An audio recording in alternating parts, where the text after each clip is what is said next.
গোস্ত কিনবেন অবশ্যই জেনে শুনে গোস্ত কিনবেন। এই যে জাহিদ জাহিদ 3 কেজি গরুর গোস্ত কিনছিল, সলিড গোস্ত গরুর গোস্ত, তার মধ্যে 700 গ্রাম গরুর গোস্ত সলিড কম দিছে। এই যে 700 গ্রাম আমরা নেওয়ার জন্য পালের বাজারে আইছি। আবার আমি এটা ঠিক আছে? নিতাম না। পালের বাজারে এই 700 গ্রাম আমি এটা গোস্ত নিতাম কিনেন। না। অতএব চাঁদপুরে যারা গোস্ত কিনেন অবশ্যই গোস্ত দেখে শুনে কিনবেন, কারণ অনেক কর্মচারী থাকে, দুষ্ট কর্মচারী থাকে, তাদের কারণে মালিকদের বদনাম হয়।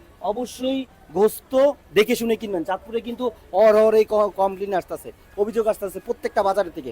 আমি আবার বলি জাহিদ, কি মনে করো এই আমি যে আপনাকে বলি, হয়তোবা অনেক জনে এই জিনিসটা যাচাই বাছাই করে তারপর আসে না, কেন দূর দেখ হেগুলোকে ঝামেলা করুন কিনা। হ্যাঁ, অনেকজন এই জিনিসের জন্য আসে না, আমি নিজেও এই ঝামেলার জন্য আসি না।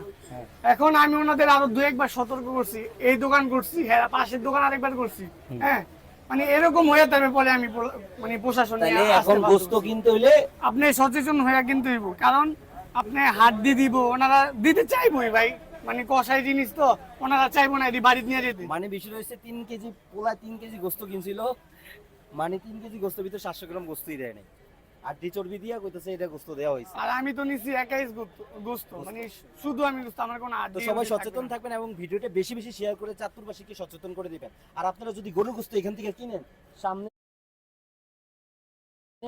একটা দোকানে গিয়ে মানে ওজন মেপে দেখবেন, ঠিক না? তাইলে আপনি প্রতারিত হবেন না। আল্লাহ হাফেজ।